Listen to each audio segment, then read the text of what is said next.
வாழ்க்கையில ஆரம்ப காலகட்டத்திலே கிடைத்து விடுவதில்லை. அது நமக்கு தெரிந்ததுதான். சில குழந்தைகளுக்கு அது கிடைத்து விடுகிறது, சில வாலிபர்களுக்கு கிடைத்து விடுகிறது. சிலர் முதுமை அடைந்தாலும் அந்த சிவ அனுபவமானது அவர்களுக்கு கிடைப்பதில்லை. சிவபெருமானை நினைக்க வேண்டும் என்ற எண்ணமும் அவர்களுக்கு வருவதில்லை. அதற்கெல்லாம் காரணம் நாம் அறிந்ததுதான். நம்முடைய கர்மா அப்படிங்கிற அந்த ஒரு விஷயம், நாம் எதை தாங்கி வந்திருக்கிறோமோ அந்த கர்மத்திற்கு ஏற்றவாறு எந்த காலத்திலே நாம் இறைவனை அறிந்து கொள்ள வேண்டும், அவரை உணர்ந்து கொள்ள வேண்டும் என்று இருக்கிறதோ அந்த காலகட்டங்களிலே நமக்கான வாய்ப்பானது கிடைக்கிறது. ஏன்னா இறைவனை உணர்கின்ற அந்த தருணம், அவரை உணர்ந்த அந்த தருணத்திற்கு பின்னர் பார்த்தீங்க அப்படின்னா வாழ்க்கையில இன்பம் அப்படிங்கிற விஷயத்தோட உண்மையான பொருளானது விளங்கும். அப்ப அந்த உண்மையான இன்பத்தை நீ அனுபவிக்க வேண்டும் என்றால் அது ஸ்வர்க்கம் அல்லவா? அந்த இன்பத்தை அனுபவிக்கின்ற அந்த நாட்கள் எல்லாம் பார்த்தால் வாழ்கின்ற நாட்களிலே ஸ்வர்க்கத்தில் இருப்பது போன்ற அனுபவத்தை ஏற்படுத்தும் அல்லவா? அப்ப அந்த அனுபவமானது நமக்கு கிடைக்க வேண்டும் என்றால் நம் கர்ம பலன்களை கழித்தாக வேண்டும். முன்னர் நம்ம அந்த மூட்டையில தூக்கிக்கிட்டு வந்திருக்கோம்ல, சில கர்ம பலன்கள், செய்த தெரிந்து தெரியாமல் செய்த வினைகள் எல்லாம் இருக்கின்றன அல்லவா? அதற்கான பலன்களை அனுபவித்தால்தான் பின்னர் இந்த இன்பத்தை அடைய முடியும். ஏன்னா இறைவன் எப்பொழுதுமே நமக்கு முன்னால் வாய்ப்புகளை வழங்குகின்றார். இறைவனை அடைவதற்கான வாய்ப்புகளை நல்குகிறார். அதுல நம்ம எதை எடுத்துக்கிறோம் அப்படிங்கிறது தான் இந்த இடத்துல பெரிய ஒரு சின்ன தடுமாற்றமே வரும். அந்த இடத்துல இப்ப ஆரம்ப காலகட்டத்திலே நமக்கு ஈடுபாடானது இருக்கும், இறைவனை வழிபட வேண்டும், இறைவனை வழிபட வேண்டும் அப்படிங்கிற ஈடுபாடானது இருக்கும். ஆனா நம்மளால சரியா வழிபட முடியாது, கோவிலுக்கு கூட செல்ல முடியாது. ஏன்னா ஆரம்ப காலகட்டம் அப்படிங்கிறது கோவில்ல பார்த்து இறைவனை தெரிந்து கொள்ளுதல் அப்படிங்கிறது. இப்ப நம்மளால சரியா சிவாலயங்களுக்கு கூட போக முடியாமல் இருக்கிறதுனா இன்னும் உன் கர்மம் அந்த இடத்துல இருக்கு அப்படின்னு அர்த்தம். இன்னும் நீ அனுபவிக்க வேண்டியது, அதையெல்லாம் கழித்து முடித்தால்தான் நீ ஆலயத்திற்குள்ளே செல்ல முடியும் அப்படிங்கிறது ஒரு விதி. இப்ப அதையும் மீறி யாராவது வற்புறுத்தி ஆலயத்திற்குள் கூட்டி சென்று விட்டாலும் கூட அங்க போய் மன நிம்மதியாக இறைவனை வழிபட முடியாது. ஏன்னா அந்த மன நிம்மதி, மன அமைதி அங்கு வந்துவிட்டால் உண்மையான இன்பத்தை உணரக்கூடிய அந்த தருணம் வந்துவிட்டது என்று அர்த்தம். அங்க இருக்கக்கூடிய சிவபெருமானை மனதார ஏற்றுக்கொண்டு அந்த மன மகிழ்ச்சியுடன் வழிபடுகின்றோம் என்றால் மனதிலே உண்மையான சந்தோஷம் அப்படிங்கிறது ஏற்பட்டோம், அந்த மனதில் உண்மையான மகிழ்ச்சி அப்படிங்கிறது ஏற்பட்டுவிடும். அந்த மகிழ்ச்சியை உணர்ந்து விட்டால் பின்னர் வேறு எதன் மீதும் நாட்டம் இருக்காது, இந்த புறப்பொருட்களின் மீது நாட்டம் வராது. அப்ப நீ கழிக்க வேண்டிய கர்மாவை அந்த இடத்துல கழிக்க முடியாம போயிடும். அதனாலதான் பெரும்பாலும் அந்த நாட்டமானது சில பேருக்கு வராது. போவாங்க, அங்க இறைவனை பார்த்து விட்டு கொடுக்கின்ற திருநீரை கூட அங்கேயே போட்டு விட்டு, அது நிறைய பேத்துக்கு அந்த பழக்கம் இருக்கு இல்லையா? யாராவது சிவாலயங்கள்ல திருநீர் கொடுத்தா அதை வாங்கி பூசினது போக அப்படியே சைட்ல அந்த தூண்ல கொட்டி வச்சுட்டு அதுக்கப்புறம் வந்துருவாங்க. அவங்களுக்கு என்னன்னா வாசல் வரை, அவர் அருகில் வரை வரக்கூடிய வாய்ப்பானது அவருக்கு கிடைத்திருந்தது. ஆனாலும் அவரின் உண்மையான அன்பை பெறக்கூடிய வாய்ப்பை அவர் பெறவில்லை. அதுதான் அந்த இடத்துல நாம் தெரிந்து கொள்ள வேண்டிய விஷயம். இப்ப இதையெல்லாம் தாண்டி ஒருத்தர் ஆலயத்திற்குள்ள போறாரு, முதல்ல சிவபெருமானை பார்த்து அந்த தாற்பயத்தை உணர்ந்து கொள்ள வேண்டும் என்று கண்மூடி அந்த இறைவனை உணர்வதற்கு முற்படுகின்றார், ஜோதியாக காண முற்படுகின்றார். அப்படிங்கும் போது மனசுல ஏற்படுகின்ற அந்த சந்தோஷத்திற்கு முன்னால் உடலில் சில சிலிர்ப்புகள் ஏற்படும். அந்த ஆற்றலை உணரும் போது அந்த உடல் அப்படியே அதிரும். மனம் ஆனந்தம் கொள்வதற்கு முன்னாடி இந்த உடல் அதை கிரகித்துக் கொள்ளும், அந்த ஆற்றலை கிரகித்துக் கொண்டு உள்ளே மனதிற்குள் ஒரு தூண்டுதலை செய்யும். இங்கு ஒரு அதீத ஆற்றல் இருக்கிறது, உனக்குள்ள இருக்கிற மாதிரியே ஒரு அதீத ஆற்றல் இங்கு இருக்கிறது, அதை உணர்ந்து கொள் அப்படின்ட்டு இந்த உடலானது மனதை தூண்டும். ஏன்னா மனசுதான் அங்கங்க அலைப்பாய்ந்துகிட்டு இருக்கும்ல. கோவிலுக்குள்ள போனாலும் பல விஷயங்களை நினைப்போமே தவிர கடைசி வரலும் இந்த இறை ஆலயத்துல என்ன சக்தி இருக்குங்கிறத பத்தியே யோசிக்க மாட்டோம். ஆனா உனக்கு அந்த நேரம் வந்து விட்டது அப்படிங்கும் போது அந்த உடலும் உன்னை என்ன பண்ணும் அப்படின்னா தூண்டிவிடும். உன் மனதை அமைதியாயிரு, கொஞ்சம் பொறுமையாரு, இங்கனோ இருக்கு பாரு அப்படின்னு உடல் சிலிர்க்க ஆரம்பிக்கும், கண்ணில் தண்ணி வர ஆரம்பிக்கும். இந்த மாதிரி சில வினைகளின் காரணமாக உன் மனதானதை அதை அப்படியே பக்குவப்படுத்த முயற்சி பண்ணும், ஒரு இடத்துல குவிக்க பார்க்கும் இந்த உடலை. அந்த நேரத்தில் நம்ம மனசு குவிந்து இறைவனை பார்க்கும் பொழுது அங்கிருக்கின்ற மூலவரை பார்க்கும் பொழுது நமக்குள் ஒரு அலாதியான இன்பம் வரும். அது ஆரம்ப கட்ட இன்பம் மட்டுமே. அந்த இன்பத்தை உணர்ந்தவர்கள் அதை அடிக்கடி அனுபவிக்க வேண்டும் என்று நினைப்பார்கள். அப்பதான் என்ன ஆகும்னா, நம்ம தொடர்ந்து சிவாலயங்களுக்கு செல்ல ஆரம்பிப்போம். தொடர்ந்து சிவாலயங்களுக்கு செல்ல ஆரம்பிக்கின்றோம். எந்த இடத்துல சிவாலயத்தை பார்த்தாலும் போய் ஐயனை பார்த்துட்டு வரணும் அப்படிங்கிற எண்ணம் வர்றதுக்கான காரணம், அந்த இன்பத்தை கொஞ்சமாக நம்ம அனுபவித்து விட்டோம் அப்படிங்கிறது தான் அதில் இருக்கக்கூடிய உண்மை.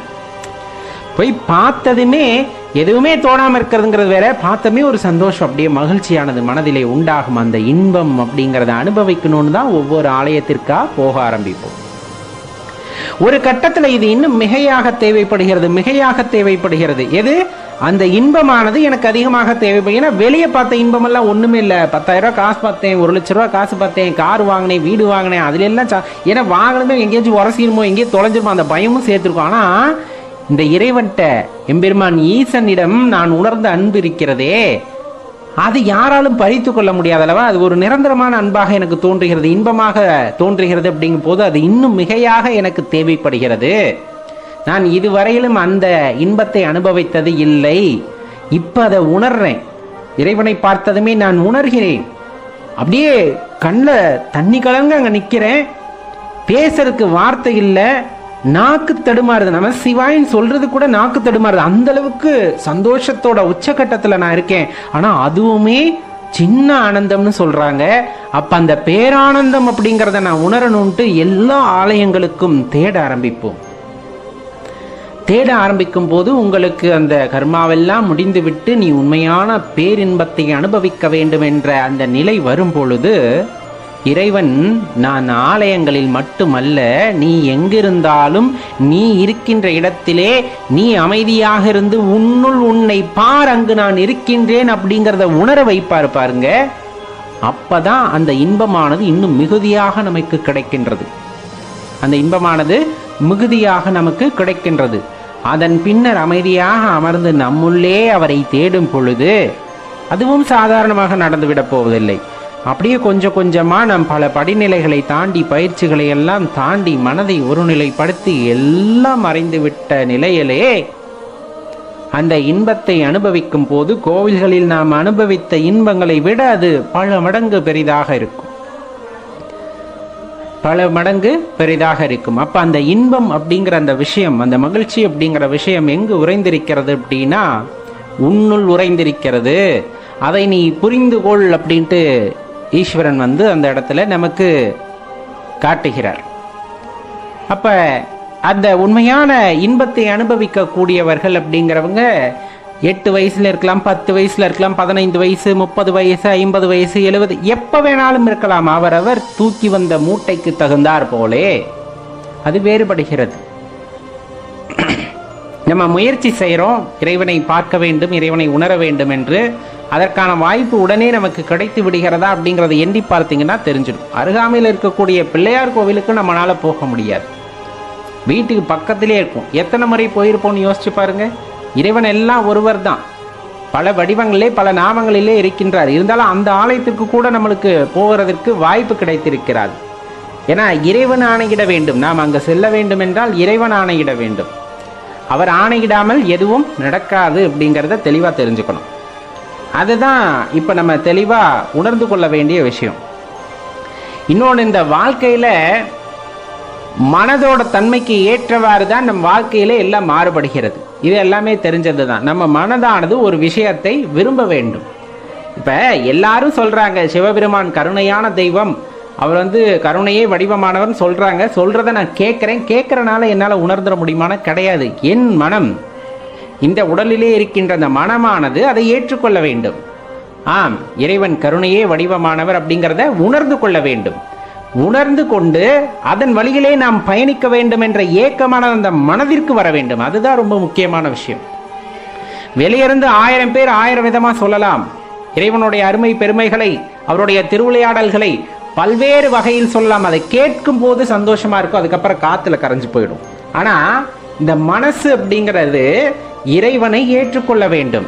இறைவனுடைய அருமை பெருமைகளை தெரிந்து கொள்வதற்கு அதனுள்ளே ஆர்வம் ஏற்பட வேண்டும். அப்படி ஆர்வம் ஏற்பட்டு அதனை நோக்கி பயணிக்கும் பொழுதுதான் என்ன ஆகும் அப்படின்னு பார்த்தோம் அப்படின்னா அது அனுகூலமானதாக நமக்கு மாறுகிறது. ஏன்னா நீங்க நிறைய பயிற்சி செய்யலாம், முயற்சி செய்யலாம், எது வேணாலும் செய்யலாம். இந்த உடல் வழியா நீங்க செய்கின்ற பிராணாயாமமா இருக்கலாம், மனதை அடக்கி செய்கின்ற தியானம், எது வேணாலும் செய்யலாம். ஆனா மனசு வேற எங்கேயும் அலப்பாஞ்சுக்கிட்டு இருந்ததுன்னா நீங்க செய்யற பயிற்சிக்கோ முயற்சிக்கோ எந்த பலனும் இல்லை அப்படிங்கிறது உங்களுக்கு நல்லா தெரிஞ்சிருக்கும். மனக்கட்டுப்பாடு இல்லாமல் நாம் பெறுகின்ற எந்த விஷயத்திற்கும் அனுகூலமாக இருக்காது. அது இயல்பான வாழ்க்கையிலே வாழ்வதாக கூட இருக்கட்டுமே, மனதை வைத்து எனக்கு இது வேண்டும் அப்படிங்கிற ஒரு ஆழமான பிடிப்புடன் ஒருவன் முன்னேறுகின்றான் அப்படிங்கும் போது அவனுக்கு அந்த பொருளானது கிடைக்கின்றது, அந்த இன்பமானது அவனுக்கு கிடைக்கின்றது. மனது ஒன்றாமல் எனக்கு இது வேண்டும் இது வேண்டும் என்று நினைத்தாலும் மனதிலே இரண்டு நிலைப்பாடுகளுடன் இது கிடைக்குமா கிடைக்காதா என்ற நிலைப்பாட்டிலே தடுமாறி கொண்டிருந்தாலும் அந்த நிகழ்வானது அங்கு நிகழப்போவது இல்லை அப்படிங்கிறத தெளிவா தெரிஞ்சுக்கணும். இப்ப நமக்குள்ள ஒரு ஜோதியானது இருக்கிறது, அந்த ஜோதி இருப்பதே தெரியாமல் நாம் இருக்கின்றோம். எப்போது நாம் உணர்கிறோமோ அந்த ஆத்ம ஜோதியானது பிரகாசமாக மாறும் பொழுது உடனே ஜோதி வடிவமாக மாறுகிறது. இதெல்லாம் ஞானிகள் எடுத்துரைத்தது. ஆனால் அந்த ஜோதியை காண்பது, அந்த ஜோதியை இன்னும் ஜோதி பிளம்பாக மாற்றுவது எல்லாமே நம்முடைய முயற்சியினால் தான். அந்த முயற்சிக்கு அடிப்படை காரணமாக இருப்பது மனம்தான். மனம் ஒன்ற வேண்டும். மனம் நாம் இதை செய்ய போகின்றோம் என்பதை ஏற்றுக்கொள்ள வேண்டும். அவ்வாறு அது ஏற்றுக்கொள்ளும் பொழுது, ஏற்றுக்கொள்ளும் நிலையில் அது இருக்கும் பொழுது கண்டிப்பா உங்களுடைய பயிற்சிகளானது அந்த இடத்துல உங்களுக்கு கை கொடுக்கும் அப்படின்னா அதுல எந்த சந்தேகமும் வேண்டாம். இப்ப எல்லாத்துக்குமே இருக்கிறது தான், நம்ம வாழ்ற வாழ்க்கை எப்பவுமே சந்தோஷமான வாழ்க்கை அப்படிங்கறத நீங்க நம்புறீங்களா இல்லையா? இறைவன் நமக்கு கொடுத்த வாழ்க்கை எவ்வளவு ஆனந்தமானது அப்படிங்கறத நீங்க நம்புறீங்களா இல்லையா? ஏன்னா நம்ம என்ன நிலையில இருக்கிறோம் அப்படின்னா, எனக்கு இன்னும் கிடைச்சிருந்தா நல்லா இருக்கும், அவரை மாதிரி ஒரு பங்களா கட்டியிருந்தா நல்லா இருக்கும், அவரை மாதிரி ஒரு சாமியாரா போயிருந்தா நல்லா இருந்திருக்கும், அவரை மாதிரி பேசக்கூடிய ஆற்றல் இருந்திருந்தா நல்லா இருந்திருக்கும், அந்த அம்மா மாதிரி வந்துட்டு பட்டுப்படவை நாள் இருந்தா நல்லா இருந்திருக்கும். இப்படியே தான் நம்ம மனசு நினைக்குமே தவிர இறைவன் உங்களுக்காக கொடுத்த வாழ்க்கையை பற்றி யாருமே யோசிப்பதில்லை. இறைவன் உங்களுக்காக கொடுத்த வாழ்க்கையை பற்றி யாருமே யோசிக்கிறது இல்லை. உங்களுக்கு என்ன கொடுக்கப்பட்டு இருக்கிறது வேலை? இந்த உலகத்திலே பிறந்து வந்திருக்கின்றோம். இந்த உலகத்திலே பிறந்து வந்ததிலிருந்து உங்களுக்காக ஏதேனும் ஒரு வேலையை இறைவன் கொடுத்திருப்பாரே, அதை பற்றி என்றாவது யோசித்திருக்கிறோமா அப்படின்னா அது பெரிய கேள்விக்குறியாகத்தான் இருந்து வருகிறது. ஏன்னா அந்த கேள்விக்கான விடையை தெரிந்து கொண்டால் அவ்வளவுதான் வாழ்க்கை. அதை தேடி ஓட ஆரம்பிச்சிடும். அப்புறம் நம்மளுக்கு எந்த விஷயமுமே வந்துட்டு கண்ணுக்கு புலனாகாது, எதை பத்தியுமே கவலைப்பட மாட்டோம். அந்த பேரின்பத்தை அனுபவிப்பது அப்படிங்கிறது எல்லாத்துக்குமே கொடுப்பனை இருப்பதும் இல்லை. நம்ம ஏற்கனவே சொன்ன மாதிரி என்னதான் போனாலும் இன்னொரு 1 லட்ச ரூபா சம்பாதிச்சா நல்லா இருக்குமே, இந்த அவர் மாதிரி ஒரு கார் வாங்கினா நல்லா இருக்குமே, இந்த அவர் மாதிரி ஒரு வீடு கட்டினா நல்லா இருக்குமே, இந்த மாதிரியே நாம் எண்ணங்கள் செல்லும் பொழுது உண்மையாகவே உன் மனதிற்கு எது கிடைத்தால் ஆனந்தமோ அது கிடைக்காமலே போய்விடுகிறது அப்படிங்கிற விஷயத்தை அந்த இடத்துல நம்ம மறந்துடுவோம்.